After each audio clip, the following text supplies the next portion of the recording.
সুপ্রিয় শিক্ষার্থী বন্ধুরা, প্রত্যেকে আমি এমজেমান টিউটোরিয়ালসের পক্ষ থেকে আন্তরিক শুভেচ্ছা জানাই। আর এই সময়ে প্রত্যেককে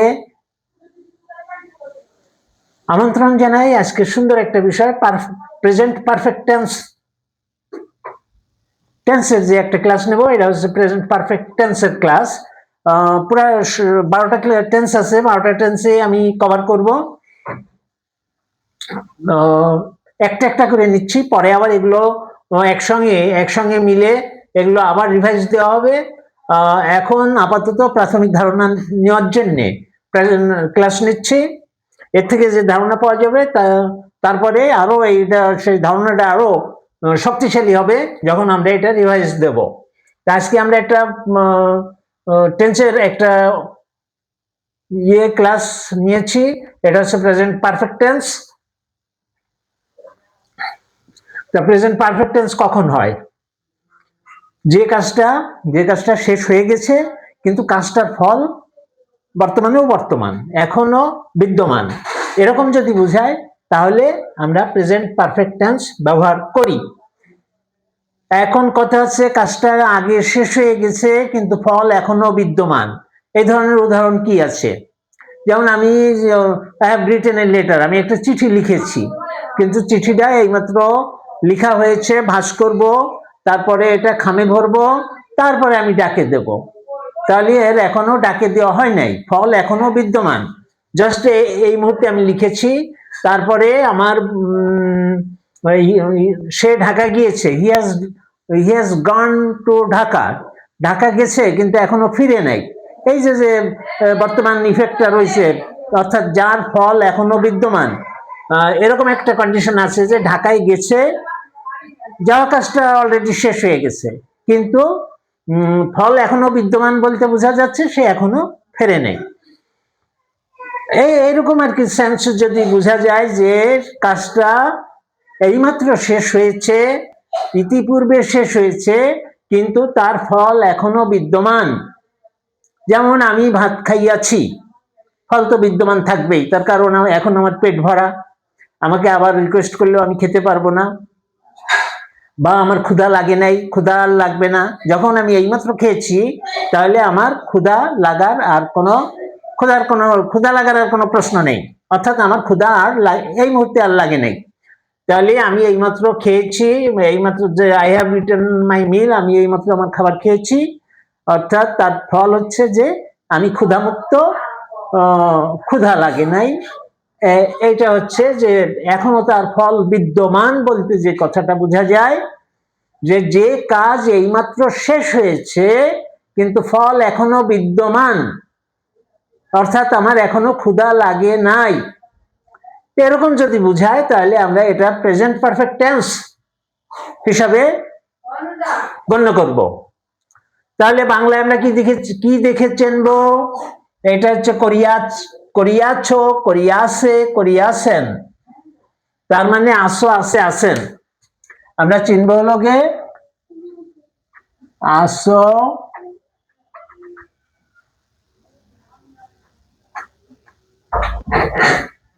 আসো, আছে, আছেন।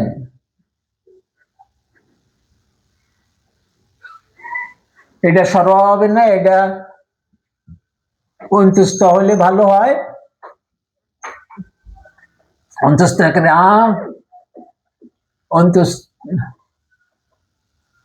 আসো, আছে, আছেন। এরকম যদি বোঝা যায়, তুমি করিয়াছো, সে করিয়াছে, তিনি করিয়াছেন, আমি করিয়াছি, আর একটা লাগবে আসি।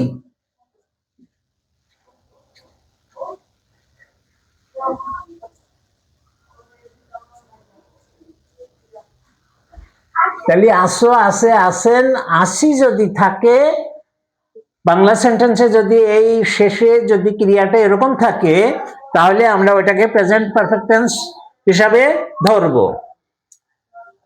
তাহলে আমরা বুঝলাম, ক্লিয়ার, একটা কনসেপ্ট আমাদের থাকতে হবে যে কাজটা এইমাত্র শেষ হয়েছে কিন্তু ফল এখনো বিদ্যমান। এরকম বুঝাইলে আমরা প্রেজেন্ট পারফেক্ট টেন্স ব্যবহার করব।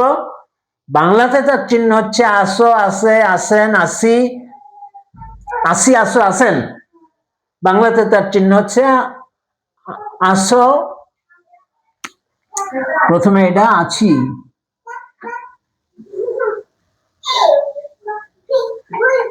আসি আসি আসো আসেন, এরকম যদি বাংলায় থাকে তাহলে আমরা এটাকে প্রেজেন্ট পারফেক্ট হিসেবে ধরতে পারি, বা সেটা আমাদের প্রেজেন্ট পারফেক্ট টেন্স হবে। এখন সেন্টেন্সের গঠন কিভাবে হবে? সেন্টেন্সের গঠন হবে, গঠন অত্যন্ত সহজ। গঠনের কথা মনে পড়লেই তো আগে মনে পড়ে সাবজেক্ট, নাকি? প্রত্যেকটা শিক্ষার্থী বন্ধু প্রত্যেকেই জানে যে সেন্টেন্স করতে হলে প্রথমে আমাদের সাবজেক্ট লাগবে। তাহলে আমরা একটা সাবজেক্ট নেব, সাবজেক্ট। তাহলে আমাদের সেন্টেন্স কনস্ট্রাকশনের জন্য লাগবে সাবজেক্ট,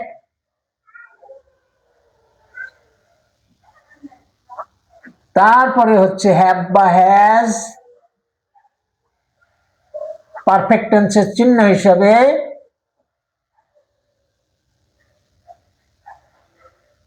হ্যাভ বা হ্যাজ, তারপরে V3, তারপরে হচ্ছে অবজেক্ট।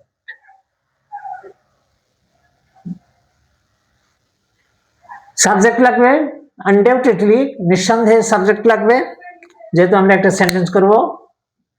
আর সাবজেক্ট সম্পর্কে আমাদের তো ধারণা আছেই, সাবজেক্টগুলো হচ্ছে আই, এই হলো সাবজেক্ট, সাবজেক্ট হলো আই, তারপরে হতে পারে উই, তারপরে হতে পারে ইউ, তারপরে হতে পারে হি, তারপরে হতে পারে সি, তারপরে হতে পারে হি সি ইট, তারপরে হতে পারে দে, তারপরে হতে পারে রহিম। রহিম করে এনি নেম।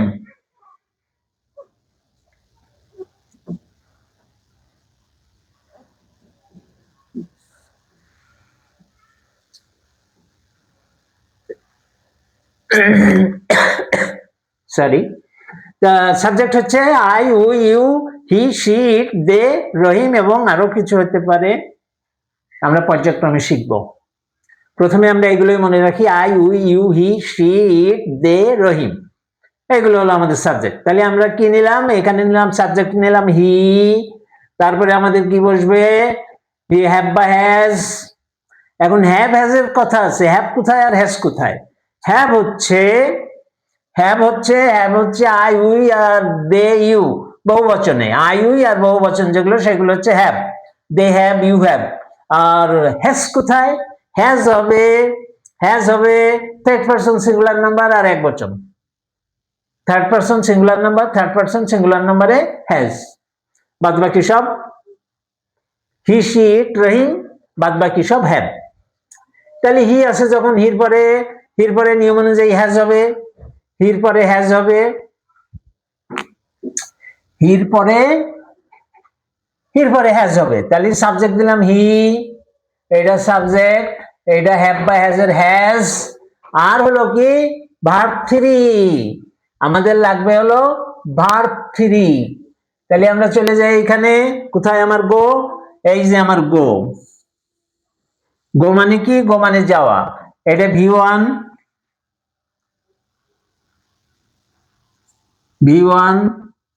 V2, এটা হচ্ছে V3। গো এন্ড গান, তাহলে আমি নিলাম গন, ভার্ব 3 আছে গন, গো ওয়েন্ট গান, যাওয়া।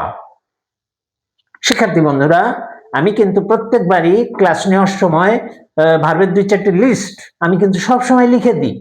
আমি প্রত্যেককে অনুরোধ করি তোমরা এটা কম কম করে যেদিন যা দেই সেগুলো একদম ঠোঁটস্থ মুখস্থ, কি বলবো, একদম সে জান যায় তো কাসিম নেই ছাড়েগা, সেইভাবে তোমরা মুখস্থ করবা। তাহলে গো এন্ড গান, তাহলে আমরা হি নিলাম, সাবজেক্ট নিলাম হি, তারপরে হচ্ছে হ্যাভ বাই হ্যাজ এর হ্যাজ নিলাম, তার কারণ হির পরে হ্যাজ বসে, যেহেতু he third person singular number সেই হেতু হির পরে হ্যাজ বসবে। তারপরে হচ্ছে ভার্বের পাস্ট পার্টিসিপল অর্থাৎ V3 হলো gone, go and gone to Dhaka. তাহলে সে ঢাকা গিয়েছে, সে ঢাকা গিয়েছে, তাহলে এইটা হলো প্রেজেন্ট পারফেক্ট টেন্স।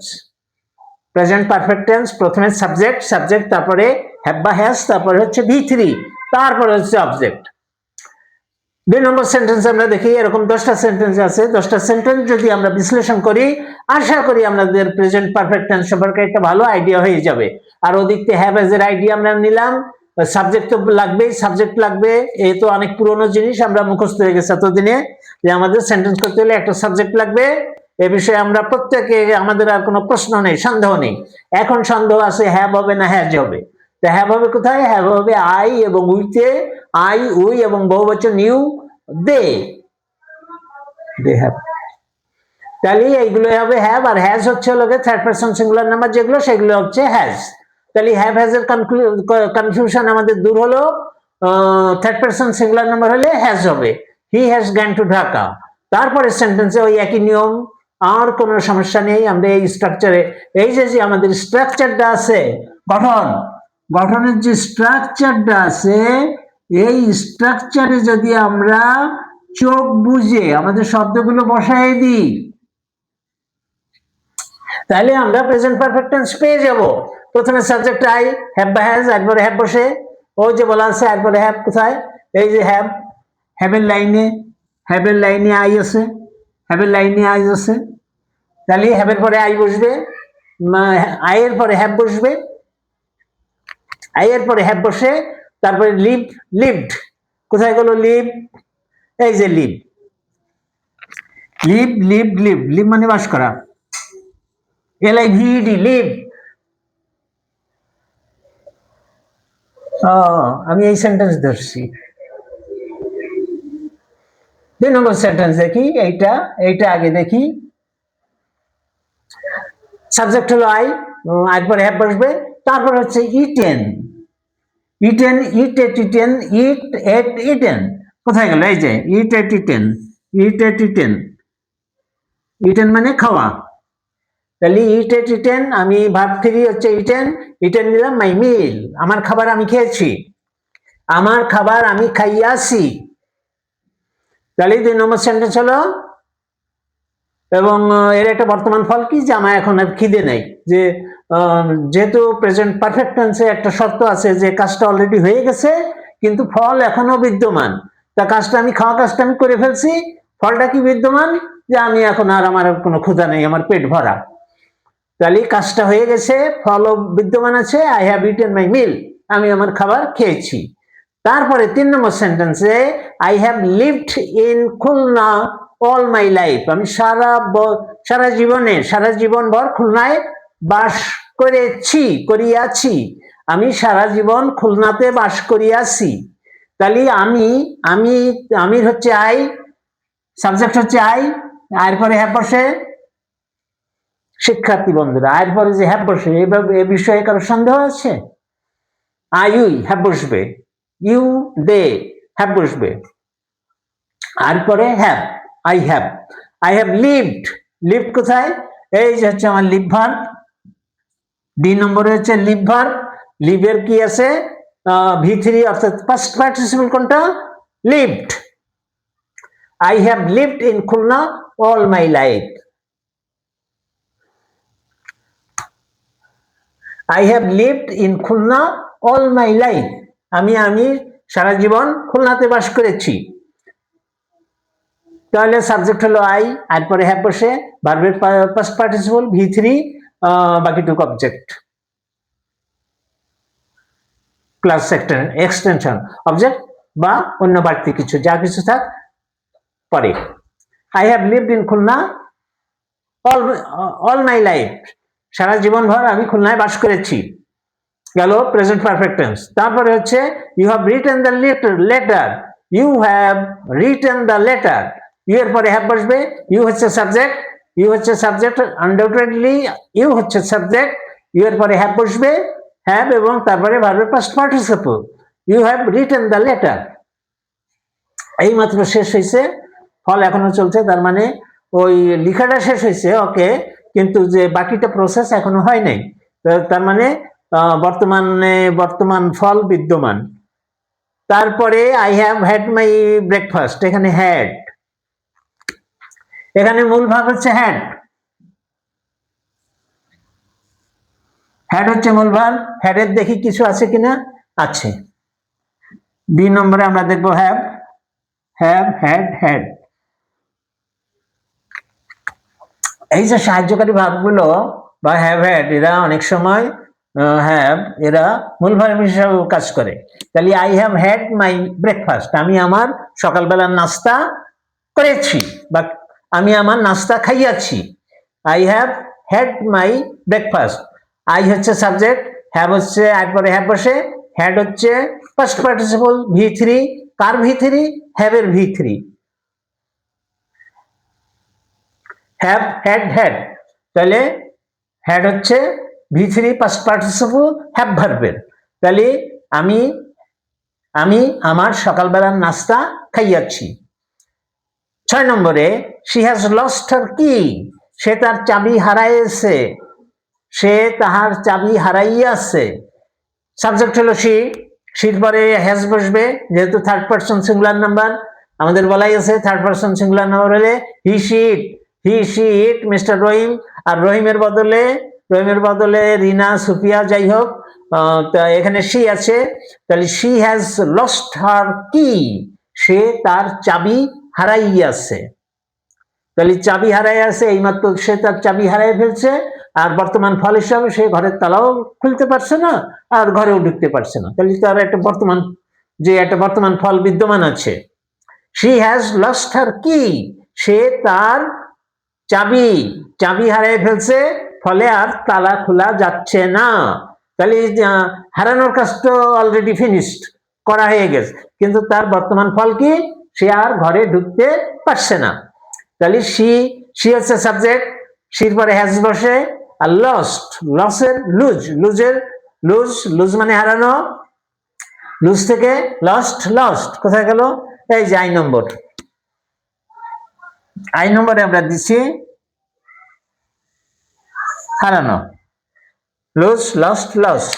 তাহলে V3 হচ্ছে লস্ট, হারাইয়া ফেলিয়াছে। হি হ্যাজ লস্ট হার কি, KEY, কি চাবি। তাহলে লস্ট, এখানেও দিয়ে আছে lost. I have never been Australia, I have never been Australia. আমি, এটা নেগেটিভ সেন্টেন্স, আমি কখনো অস্ট্রেলিয়া যাই নাই, আমি গিয়েছি। I have been Australia, I have never been Australia, আমি কখনো অস্ট্রেলিয়া যাইনি। তাহলে আই হচ্ছে সাবজেক্ট, হ্যাভ হচ্ছে সাহায্যকারী ভার্ব বা এই যে হ্যাভ বা হ্যাজ বসে পাস্ট পার্টিসিপলের চিহ্ন হিসাবে, তারপরে কখনো যায়নি বলে নেভার, আর বিন হচ্ছে বি ভার্বের পাস্ট পার্টিসিপল অস্ট্রেলিয়া। এটা হচ্ছে V3, বিন কিন্তু V3, বি ওয়াজ বিন, এটা হবে বি ওয়াজ বিন।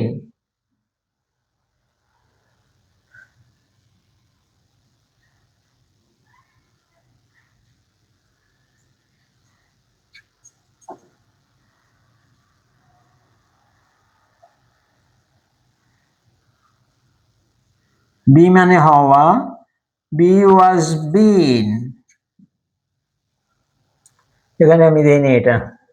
আচ্ছা, তাহলে I have never been Australia, I হচ্ছে সাবজেক্ট, হ্যাভ তারপরে হ্যাভ বসে প্রেজেন্ট পারফেক্টের চিহ্ন হিসাবে হ্যাভ দিলাম, তারপরে হচ্ছে ভার্বের পাস্ট পার্টিসিপল অর্থাৎ V3 হচ্ছে been Australia. They have just come in, তারা এইমাত্র আসিয়াছে। They have just come in, they have, যদি এইমাত্র কথাটা থাকে বাংলাতে তাহলে তার জন্য জাস্ট ব্যবহৃত হয় এবং সেটা হ্যাভের পরেই বসে। I have just come in, they have just come in, you have just come in, তাহলে সেই মাত্র আসিয়াছে। দে হলো সাবজেক্ট, হ্যাভ হলো পারফেক্টের চিহ্ন, প্রেজেন্ট পারফেক্টের চিহ্ন, তারপরে কাম, কাম হচ্ছে কাম, কাম হচ্ছে আসা, কাম, কেম, কাম, এটা একটা এর প্রেজেন্ট ফর্ম আর পাস্ট পার্টিসিপল ফর্ম এক। এই যে কাম, কেম, কাম, কাম, কেম, কাম, আসা। তা পাস্ট পার্টিসিপল আর প্রেজেন্ট ফর্ম এক, কাম, কাম মানে আসা। তারপরে হচ্ছে 9 number, she has just finished the work, সেই মাত্র তার কাজটা শেষ করেছে। ফিনিশ মানে শেষ করা, এর হচ্ছে ফিনিশ, ফিনিশড, ফিনিশড, এটা weak verb, weak verb ED যোগ করে সম্পাদন করা হয়েছে। যত উইক ভার্ব বা রেগুলার ভার্ব, এটা রেগুলার ভার্ব বলে, রেগুলার ভার্বটা ইডি যোগে এফআইএনএএসআইস ফিনিশ, তার সঙ্গে ইডি যোগ করে ফিনিশড হয়েছে। ফিনিশ, ফিনিশড, ফিনিশড দেওয়া আছে, হ্যাঁ দেওয়া আছে জি নম্বর, জি নম্বরে ফিনিশড। তাহলে সি হলো সাবজেক্ট, হ্যাজ হলো চিহ্ন, সির পরে থার্ড পারসন সিঙ্গুলার নাম্বার সি বসবে। ফিনিশড V3, V3 হচ্ছে কার, ফিনিশের V3 দ্য ওয়ার্ক। তাহলে she has just finished the work, just মানে এইমাত্র শেষ করছে, এইমাত্র কথাটা বাংলায় আছে বলে আমরা এখানে জাস্ট কথাটা হ্যাজের পরে লিখে দিই যে she has just finished the work. তারপরে হচ্ছে mister Rahim has established a school in our village. Mister Rahim সাহেব, মিস্টার রহিম আমাদের গ্রামে একটা স্কুল প্রতিষ্ঠা করিয়াছেন। Mister Rahim has established a school in our village, mister Rahim আমাদের গ্রামে একটি স্কুল স্থাপন করিয়াছেন। তাহলে মিস্টার রহিম হলো সাবজেক্ট, মিস্টার রহিম হলো সাবজেক্ট, মিস্টার রহিমের পরে হ্যাজ বসে যেহেতু থার্ড পারসন সিঙ্গুলার নাম্বার। তারপর ইস্টাবলিশড মূল ভাব হচ্ছে এস্টাবলিশড, স্থাপন করা, স্থাপন করার পাস্ট পার্টিসিপল বা V3 হচ্ছে এস্টাবলিশড। তাহলে এখানে এস্টাবলিশড শব্দটা ইউজ হয়েছে, কি এস্টাবলিশড করলো, এই স্কুল, কোথায়, ইন আওয়ার ভিলেজ। তাহলে মিস্টার রহিম আমাদের গ্রামে একটি স্কুল স্থাপন করিয়াছেন। তাহলে মোটামুটি হয়ে গেল বন্ধুরা, এই ছিল বিষয়। আজকে একটা মানে পুরোনো জিনিসই আমরা আবার নতুন করে বারবার বলছি যাতে কারো ভুল না হয়। এইগুলো হচ্ছে সাবজেক্ট, সেন্টেন্স করতে হলে একটা সাবজেক্ট লাগবে, প্রত্যেকটা সেন্টেন্সের ভিতরে এর কেউ না কেউ আছেই। গেল সাবজেক্ট, তারপরে প্রেজেন্ট পারফেক্ট টেন্স করব, তার চিহ্ন হিসেবে হ্যাভ বা হ্যাজ।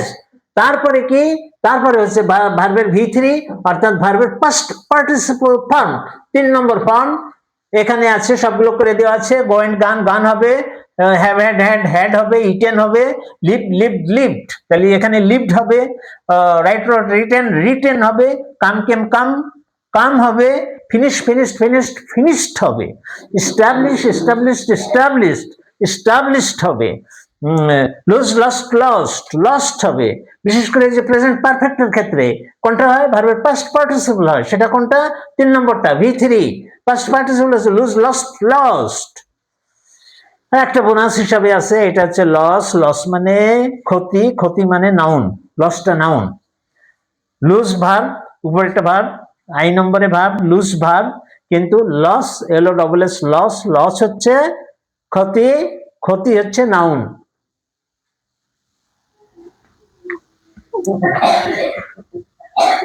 এটা বোনাস হিসাবে আছে।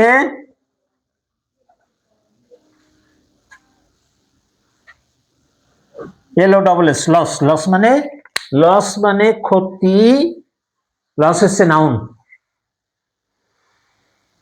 শিক্ষার্থী বন্ধুরা, এই ছিল আজকের বিষয়। তাহলে আমরা সাবজেক্ট চিনলাম এবং প্রেজেন্ট পারফেক্ট টেন্সে হ্যাভ বা হ্যাজ হয়, হ্যাভ বা হ্যাজ হয়, আমরা সাবধান থাকবো, অন্য কিছু আবার দিয়ে বসবো না। প্রেজেন্ট পারফেক্ট টেন্সে আমরা সবসময় হ্যাভ বা হ্যাজ দেব, এবং এটা গঠনের নিয়ম হচ্ছে প্রথমে সাবজেক্ট, তারপরে হ্যাভ বা হ্যাজ, তারপরে V3 ভার্বের ফার্স্ট পার্টিসিপল, এবং যে কাজ শেষ হয়েছে কিন্তু ফলাফল রয়ে গেছে এরকম বুঝালে প্রেজেন্ট পারফেক্ট টেন্স হয়। কাজ শেষ হয়ে গেছে কিন্তু তার ফলাফল এখনো বিদ্যমান, এরকম বুঝালে প্রেজেন্ট পারফেক্ট টেন্স হবে। তো আশা করি আমার মনে হয় শিক্ষার্থী বন্ধুরা তোমরা বুঝতে পেরেছো। আর কোনো সমস্যা নেই, যদি না বুঝো আরেকবার দেখো, আশা করি বুঝে যাবে। তারপরেও যদি না বুঝো তাহলে কমেন্টে জানাও, আমি পরবর্তী পর্যায়ে আরো একবার তোমাদের সঙ্গে এভাবে ক্লাস নেব। যে যে যে যে ক্ষেত্রে তোমাদের সমস্যা আছে সমস্যাগুলো উল্লেখ করো, উল্লেখ করলে আমি সেগুলো সমাধান দেওয়ার চেষ্টা করব। এবং সবসময় আমি আন্তরিক তোমাদের শেখানোর বিষয়ে, যে সবসময় আমি চেষ্টা করি যে সবচেয়ে ভালোটা দেওয়ার। তা আশা করি তোমরা যদি এই চ্যানেলের সঙ্গে যুক্ত থাকো ইংরেজি অবশ্যই শিখতে পারবে, এই বিষয়ে কোনো সন্দেহ নেই। পরবর্তী ভিডিও নিয়ে খুব শীঘ্রই আসছি। ততক্ষণে প্রত্যেকে ভালো থাকো, সুস্থ থাকো, সুন্দর থাকো, নিজের প্রতি যত্ন নাও, দেশকে ভালোবাসো, আর নিয়মিত পড়াশোনা করো, যেটা হচ্ছে স্মার্ট ভাবে পড়ো। প্রত্যেকে আমি আরো একবার আন্তরিক শুভেচ্ছা জানিয়ে এখনকার মতো বিদায় নিচ্ছি তোমাদের কাছ থেকে। খোদা হাফেজ।